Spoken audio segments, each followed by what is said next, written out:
Bonjour. Emmanuel Kant, idée d'une histoire universelle au point de vue cosmopolite.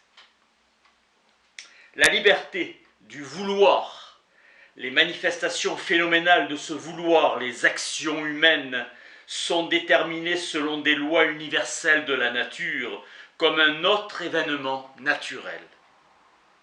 L'homme, en poursuivant des fins particulières, s'orientera sans le savoir au dessein de la nature qui lui est inconnu, et travaillant ainsi à favoriser sa réalisation. L'aspiration humaine comme citoyen raisonnable du monde, à quelques cas isolés de sagesse, montre un tissu de folie, de vanité infantile, de méchanceté et de soif de destruction. Quel concept doit-on se faire de notre espèce si imbue de sa supériorité? Dessein de la nature, une histoire selon un plan déterminé, produisant un Kepler ou un Newton. Première proposition, toutes les dispositions naturelles d'une créature sont destinées à se déployer un jour de façon exhaustive et finale. Cela est confirmé chez tous les animaux. On a affaire à une nature conforme à des lois, une nature qui joue sans aucun but. L'indétermination remplace la raison. Deuxième proposition. Chez l'homme, unique créature raisonnable, les dispositions naturelles qui visent à l'usage de la raison ne devraient être développées complètement que dans l'espèce, mais non dans l'individu. La raison est un pouvoir permettant d'étendre les règles et les desseins, ainsi les projets ne connaissent pas de limites. Une vie illimitée pour l'usage complet de nos dispositions naturelles ou une série incalculable de générations. Cet instant final sera le but de ces efforts, sinon les dispositions naturelles seront considérées vaines et sans finalité. La nature sera jugée puérile, un jeu suspect alors que sa sagesse doit être admise. Troisième proposition, la nature a voulu que l'homme tire entièrement de lui-même tout ce qui dépasse l'ordonnance mécanique de son existence animale et qui ne prenne part à aucune autre félicité ou perfection que celle qu'il s'est lui-même créée indépendamment de l'instinct par sa propre raison. La nature a un fait réel de superflu, elle ne fait rien de plus.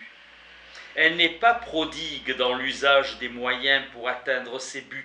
Raison et liberté de vouloir indiquent clairement le dessein de la nature. Grande économie, comme si elle veut que l'homme s'en attribue le mérite. Elle ne s'est nullement attachée à ce que l'homme vive agréablement. Les générations antérieures poursuivant le pénible labeur en vue des générations futures.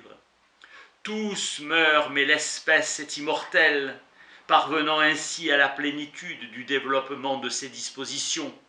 Quatrième proposition, le moyen dont nous sert la nature pour mener à bien le développement de toutes ces dispositions est leur antagonisme dans la société.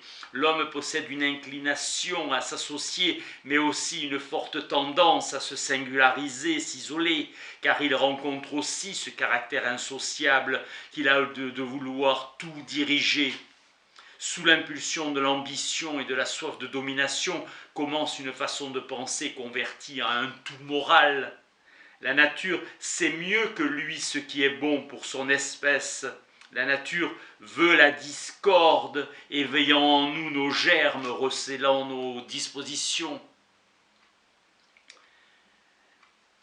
Cinquième proposition, le plus grand problème pour l'espèce humaine, celui que la nature contraint l'homme à résoudre est d'atteindre une société civile, administrant universellement le droit, antagonisme de ses membres, liberté limitée mais garantie, le dessein suprême de la nature, à savoir le développement de nos dispositions, la nature voulant que l'humanité réalise elle-même cette fin.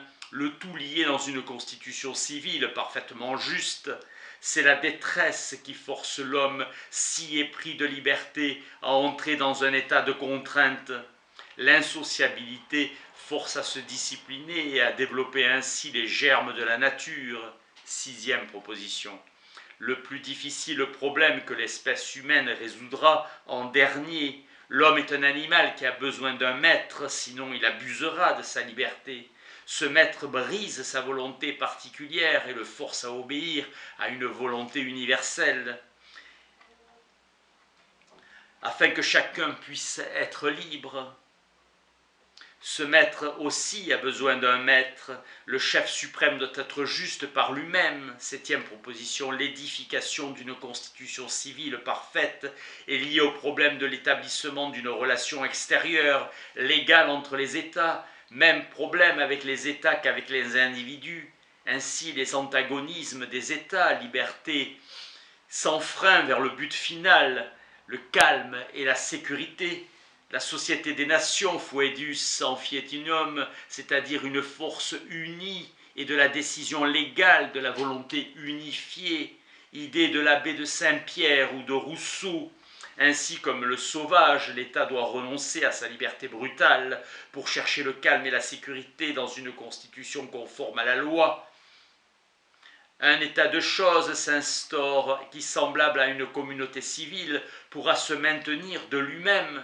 La nature nous conduit de notre plus bas niveau d'animalité jusqu'au degré suprême d'humanité par un art qui lui est propre en développant les dispositions originelles de l'homme.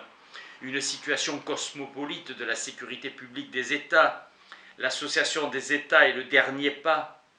8e proposition, l'histoire de l'espèce humaine dans son ensemble est l'accomplissement d'un plan caché de la nature en vue de développer les dispositions de l'homme. La société empêche le citoyen de rechercher son bien-être par tous les moyens qu'il juge bons, avec la seule réserve qu'il soit compatible avec la liberté d'autrui. Pareil pour les États. Ainsi nées les Lumières, la nature a le dessein suprême d'établir une situation cosmopolite, universelle comme foyer. 9e proposition, une unification parfaite politique dans l'espèce humaine doit être considérée comme possible et même favorable au dessein de la nature.